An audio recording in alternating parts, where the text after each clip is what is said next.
everybody for clicking this video. In this video we will discuss about the second lecture of voice. यानी कि आज के इस video में हम आप लोग के लिए लेकर के आए हैं वॉइस जो हमारा इंग्लिश का सीरीज स्टार्ट हुआ था उसके सेकंड लेक्चर को। तो अगर आपने लेक्चर नंबर 1 को नहीं देखा है तो कृपया आप उसे पहले एक बार देख लीजिए, उसके बाद आप आकर के इस वीडियो को देख लीजिएगा। एक्चुअली मैं ऐसा क्यों बोल रही हूँ, बिकॉज जो हमारा सबसे पहला वाला लेक्चर है उसमें मैंने आप लोग को वॉइस क्या होता है, वॉइस कितने प्रकार का होता है और उसके प्रकार के बारे में भी, जैसे वॉइस क्या है उसके दो type, active voice, passive voice. Active voice क्या है, पैसिव वॉइस क्या है, एग्जांपल के साथ अच्छे से क्लियर करवा दिया है। तो अगर बेसिक ही नहीं पता रहेगा तो आज की क्लास भी आपको नहीं समझ में आएगी। तो अगर आज की समझ में आनी है तो सबसे पहले लेक्चर नंबर 1 को देख लीजिए। लिंक आपको देखिए यहाँ आई कार्ड पर मिल जाएगा, इसके बाद डिस्क्रिप्शन बॉक्स में मिल जाएगा और लास्ट में एंड स्क्रीन पर भी मिल जाएगा। तो चलिए हम आज के इस वीडियो को शुरू करते हैं। फर्स्ट ऑफ ऑल, अगर आपका पहले लेक्चर वाला कॉन्सेप्ट क्लियर हो चुका है तो आज के वीडियो में हम देखेंगे नोट। वहां तक पढ़ने के बाद इसके बाद आता है नोट। तो जैसे नोट नंबर 1 क्या है कि केवल ट्रांजिटिव वर्ब का ही वॉइस बनता है एंड नोट नंबर 2 की इनट्रांजिटिव वर्ब का वॉइस नहीं बनता है। अब ऐसा नहीं है कि दीदी ने बता दिया वॉइस बन जाता है तो हम चाहे जो टेंस ले लेंगे और वॉइस बना देंगे। अरे ऐसा नहीं होगा मेरे प्यारे प्यारे स्टूडेंट्स, ऐसा नहीं होगा। क्यों नहीं होगा? क्योंकि देखिए जब भी कोई वर्ब हमारे पास ट्रांजिटिव होगी तभी जाकर के वॉइस बनेगा, और अगर ट्रांजिटिव नहीं होगी यानी कि वो इनट्रांजिटिव होगी तो उसका वॉइस नहीं बनेगा। फर्स्ट ऑफ ऑल दीदी आप हमें ये बता दीजिए कि ट्रांजिटिव वर्ब क्या होता है और इनट्रांजिटिव वर्ब क्या होता है। तो चलिए बता देते हैं, चिंता किस बात की, आपकी दीदी है ना आपके साथ। चलिए बताते हैं आज के इस वीडियो में। देखिए सबसे पहली बात हम यहाँ पे लिखते हैं कि ट्रांजिटिव वर्ब क्या होता है। देखिए ट्रांजिटिव वर्ब के बारे में जब हम पढ़ना स्टार्ट करेंगे, फर्स्ट ऑफ ऑल आप लोग हेडिंग डाल लीजिए ट्रांजिटिव वर्ब। ट्रांजिटिव वर्ब, और ये क्या होगा, जब भी कभी वर्ब के साथ में हमारा ऑब्जेक्ट आ जाएगा, यानी कि वर्ब विद ऑब्जेक्ट, वर्ब के साथ हमारा ऑब्जेक्ट आ जाएगा, then this will be called as transitive verb। और intransitive verb क्या होगा, intransitive verb। intransitive verb, intransitive verb क्या होगा, जब कभी हमारे वर्ब के साथ में ऑब्जेक्ट नहीं रहेगा, वर्ब के साथ में ऑब्जेक्ट नहीं रहेगा तो ये हो जाएगा हमारा इनट्रांजिटिव वर्ब। जैसे कि मैं एग्जांपल के तौर पे समझाती हूँ, लाइक मैं कहूँ कि वह आम खाता है। एग्जांपल नंबर 1 आपके सामने क्या है, अगर आप चाहो तो हिंदी में भी समझा सकती हूँ, इंग्लिश में भी। जैसे मैं कहूँ कि, जैसे मान लीजिए मैंने यहाँ पर लिख दिया कि वह आम खाता है, वह आम खाता है। अब इसका ट्रांसलेशन क्या बनेगा, इसका ट्रांसलेशन बनेगा he eats mangoes, he eats mangoes, या फिर he eats mango, he eats mango या ही ईट्स मैंगोज। और वही मैं एक दूसरा एग्जांपल आपके सामने लिखूं, ये हम लिखते हैं दूसरा एग्जांपल, ये होगा कि वह खाता है। इसमें हम केवल लिखेंगे वह खाता है। तो वह खाता है के लिए हम क्या बनाएंगे translation, we will write here he eats, he eats, वह खाता है। अब देखिए ट्रांजिटिव वर्ब में दीदी ने आप लोगों को क्या बताया था कि जब कभी भी आपको वर्ब के साथ में ऑब्जेक्ट मिल जाएगा। अब सब्जेक्ट क्या होता है, वर्ब क्या होता है, ऑब्जेक्ट क्या होता है, एडजेक्टिव क्या होता है, एडवर्ब क्या होता है, सारी चीजें आप लोगों को जरूर क्लियर होंगी। अगर नहीं है तो आप उसे पढ़ लीजिए, सब कुछ अच्छे से समझ में आ जाएगा। फर्स्ट ऑफ ऑल ये हमारा सब्जेक्ट है जो कि ही है, काम को ये कर रहा है, वह कर रहा है, इसीलिए ही हमारा सब्जेक्ट हो जाएगा। ईट्स यानी हमारा वर्ब है। जैसे किसी के भी लास्ट में जब ना वर्ड आ जाता है, जैसे खाना, पीना, नहाना, धोना, सोना, नाचना, गाना एटसेट्रा, बहुत सारी चीजें आ जाएंगी। तो खाने के लिए भी वैसे यहाँ हमने खाता है कर दिया, लेकिन खाने के लिए तो हम खाना ही बोलते हैं ना, तो लास्ट में ना है, दैट मीन कि ये हमारा वर्ब हो जाएगा और लास्ट में जो बचा है ये हमारा ऑब्जेक्ट हो जाएगा। देखो ये जो हमारा वर्ब है ये वर्ब अपने साथ लेकर के आया है ऑब्जेक्ट को, क्या लेकर के आया है, ईट्स के साथ में मैंगोज ऑब्जेक्ट के रूप में है। दिस मीन कि ये हो जाएगा हमारा ट्रांजिटिव वर्ब। ये क्या हो जाएगा हमारा, this will be our transitive verb, ये हो जाएगा हमारा ट्रांजिटिव वर्ब। और वही जब हम सेकेंड एग्जांपल की बात करें, like when I right that वह खाता है, ही ईट्स, तो ये देखिए हमारा सब्जेक्ट है, ये हो गया सब्जेक्ट और ये हो गया वर्ब, ये हो गया सब्जेक्ट, ये हो गया वर्ब। अब इसके बाद कुछ ऑब्जेक्ट है क्या, जैसे वह खाता है, पर वो क्या खाता है ये तो हमें पता ही नहीं है। We only know that he eats but we don't know that what he eats, वो क्या खाता है। तो यहाँ पे हमारे सामने कोई भी ऑब्जेक्ट नहीं है, इसका मतलब ये है कि ये हो जाएगा हमारा इंट्रांजिटिव वर्ब, ये हो जाएगा हमारा इंट्रांजिटिव वर्ब, ये हो जाएगा हमारा क्या, ये हो जाएगा हमारा इंट्रांजिटिव वर्ब। तो कितना आसान सा था ना। और देखिए क्या होगा जब कभी भी हमारे सामने ऐसी कंडीशन आएगी कि देखिए ट्रांजिटिव वर्ब का ही वॉइस बनेगा, यानी कि जो ट्रांजिटिव वर्ब होगी, यानी कि आप वॉइस केवल वही बना सकते हो जिसमें कि हमारे सामने क्या रहेगा, हमारे सामने ऑब्जेक्ट उसके आगे वर्ब के आगे दिया होना चाहिए। क्योंकि कैसे बनाएंगे, देखिए वॉइस में क्या होता है, यहाँ पे आप लोग समझ सकते हो, या फिर अगर आप चाहो तो इरेज कर दे, नहीं आप लोग इसका स्क्रीनशॉट ले लो, इसके बाद मैं आप लोग को इसके आगे बता देती हूँ।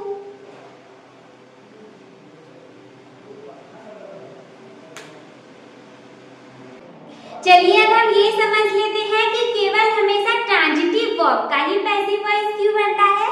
भला दीदी हम इंट्रांजिटिव वर्ब का पैसिव वॉइस क्यों नहीं बना सकते, तो आइए देख लेते हैं। जैसा कि हमें पता है वॉइस में क्या होगा, तीन चीजें हमारे सामने होती हैं, subject verb object, subject verb object. तो नॉर्मली सी सिंपल सा फंडा ये रहने वाला है कि क्या करना है, ये वाला सब्जेक्ट ऑब्जेक्ट के रूप में चला जाएगा। पहली बार बता रही हूँ, ध्यान से सुनिएगा बहुत अच्छे से, नहीं आता है कोई चिंता करने की बिल्कुल बात नहीं है, सब क्लियर करवा के जाऊंगी। देखो सब्जेक्ट को यहाँ लाओ ऑब्जेक्ट के रूप में, ऑब्जेक्ट को यहाँ लाओ सब्जेक्ट के रूप में, वो अब हमारा जस का तस। अब ये अलग की बात है कि कौन से टेंस को हम कौन से टेंस में बदलेंगे, उसके अकॉर्डिंग वर्ब लग जाएगा।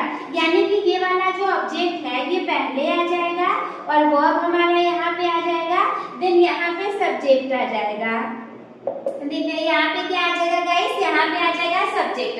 अब देखो याद करो, थोड़ी देर पहले बताया है कि जो ट्रांजिटिव वर्ब होगा उसमें ना ऑब्जेक्ट होगा, क्या होगा, ऑब्जेक्ट होगा। ट्रांजिटिव वर्ब में मैंने बताया था वर्ब प्लस ऑब्जेक्ट, और इंट्रांजिटिव वर्ब में क्या बताया था, वर्ब के साथ, इंट्रांजिटिव वर्ब में क्या बताया था, वर्ब के साथ ऑब्जेक्ट नहीं रहेगा।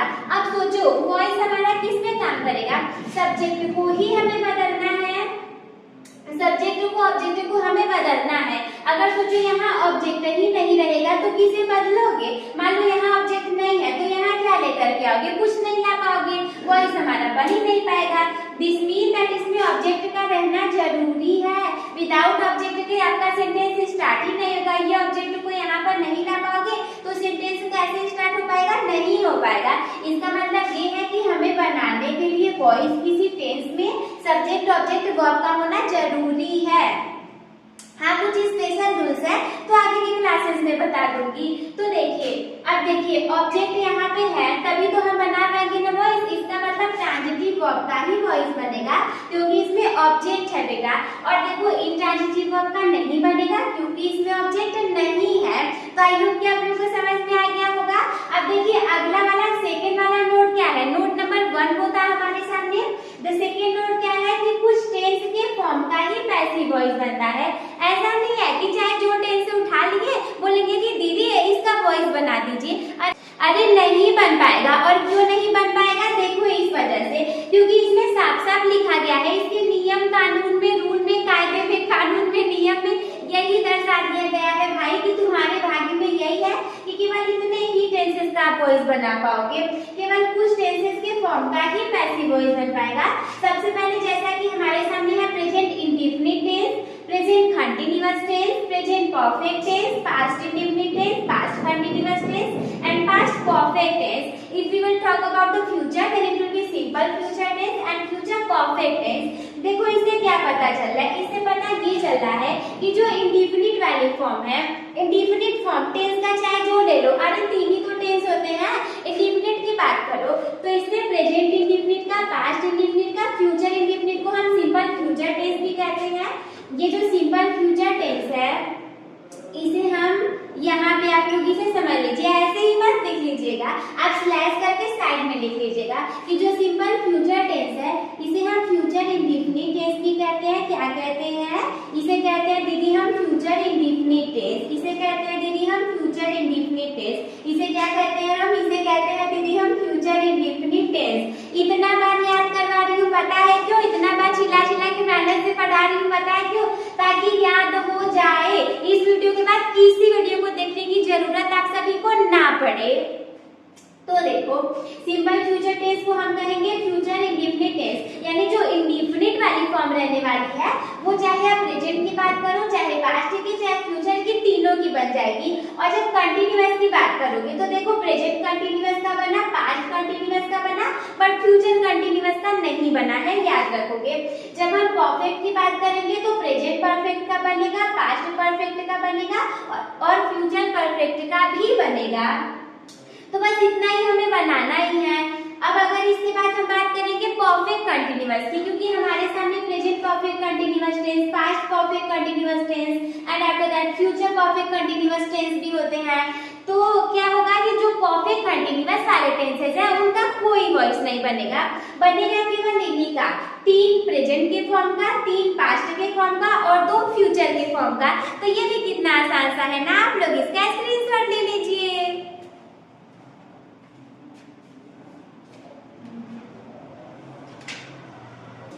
सो गाइस ये हमारा थर्ड वाला नोट नंबर है जो कि बहुत ही आसान सा, बिल्कुल दही मक्खन की तरह आसान सा होने वाला है। देखिए कैसे, इसमें क्या करना है, जैसे मैंने आप लोगों को बताया था कि सब्जेक्ट को हम ऑब्जेक्ट में कन्वर्ट करेंगे और ऑब्जेक्ट को हम सब्जेक्ट में कन्वर्ट करेंगे। तो क्या आई का आई उठा करके रख देंगे, मी का मी उठा करके रख देंगे, सेम टू सेम उठा करके रख देंगे? नहीं, वो गलत हो जाएगा।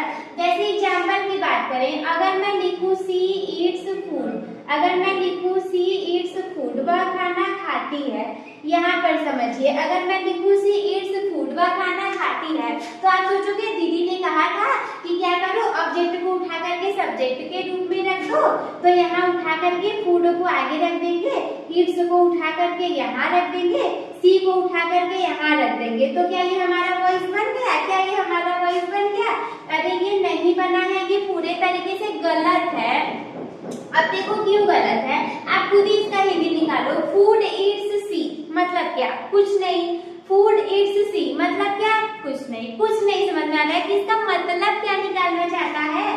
तो हम इसे चेंज कैसे करेंगे? जैसे अगर यहाँ सी है तो हम यहाँ लाएंगे तो क्या सी लिख देंगे? नहीं, हमें सी की जगह कुछ और लिखना पड़ेगा। देखिए कैसे, First of all, we will have the nominating case. After that, at the second hand, we have the objective case. यानी कि एक तरफ हमारे पास nominative case होगा, सेकेंड तरफ हमारे पास objective case होगा। जब भी कभी I की बात करेंगे, जैसे अगर I यहाँ पर लिखा गया, C की जगह अगर I लिखा है, तो आपको object के रूप में लेकर के करना है, तो आप वहाँ पर क्या लिखोगे? I को आपको चेंज करना है me में। किस में चेंज करना है बेटा? I को आपको चेंज करना है me में। इसके बाद सेकेंड बात करें V को, तो V को आपको किस में चेंज करना है? अगर यहाँ V रहेगा तो V को हम चेंज कर देंगे अस में, V को चेंज कर देंगे अस में। बहुत आसान सा तो है, क्या नहीं याद है इसको? और याद ही क्या करना है, I के जगह में लिख दो, V के जगह अस लिख दो। U का तो सेम टू सेम फंडा, U तो हमारा भाई U ही रहने वाला है। ही के जगह हिज कर देंगे, सी के जगह हर कर देंगे, दे के जगह देम कर देंगे, इट के जगह सेम टू सेम इट कर देंगे। जैसे यू का यू है वैसे इट का इट हो जाएगा। एनी नेम यानी किसी का नाम है, सीता, गीता, रीता, बबीता, कोमल, कुछ भी नाम ले लो, रामू, श्यामू, कालू, चालू, व्हाटएवर एनी नेम। अगर किसी का नाम होगा तो वो किसी के नाम में ही कन्वर्ट हो जाएगा। और इसके बाद अगला है हु को हम चेंज करेंगे हु में। किस में चेंज करेंगे? हु को हमें चेंज करना है हु में। देखो कितना आसान सा तो है। अब यहाँ से एक बात तो क्लियर हो गई कि क्या है, यहाँ पे जैसे हमारे सामने सी है तो सी को हमें किस में चेंज करना है? वी हैव सी। हमारे सामने सी है, सी को हम चेंज करेंगे हर में। देखो यहाँ पे सी है ना, सी को हर में चेंज करना है, यानी कि यहाँ पे जो सी है ये यहाँ पे नहीं रहेगा, ये यहाँ पे चला आएगा हर के रूप में, ये यहाँ पे चला आएगा कैसे? हर के रूप में। और मान लीजिए किसी का नाम है, ईट है, कुछ है, ये फूड हो गया हमारा। सपोज दैट कुछ भी है, किसी के नाम की तरह समथिंग कुछ है, ऑब्जेक्ट है, तो फूड ही रहेगा। सी का हमने हर में चेंज कर दिया, लेकिन क्या ये ईट्स ऐसे रहेगा? ईट्स का ईट्स रखेंगे? नहीं, हम ईट्स को ईट्स की तरह नहीं रख सकते, ये गलत हो जाएगा। तो हम इसे दीदी सही कैसे करेंगे? तो सबसे पहले अगर आप लोग को यहाँ तक चीजें क्लियर हो गई होगी। तो इसके बाद हमारा रूल आएगा चेंज ऑफ टेंस का, यानी कि हम टेंस को चेंज कैसे करते हैं। तो फर्स्ट ऑफ ऑल आप लोग इसका स्क्रीनशॉट ले लीजिए।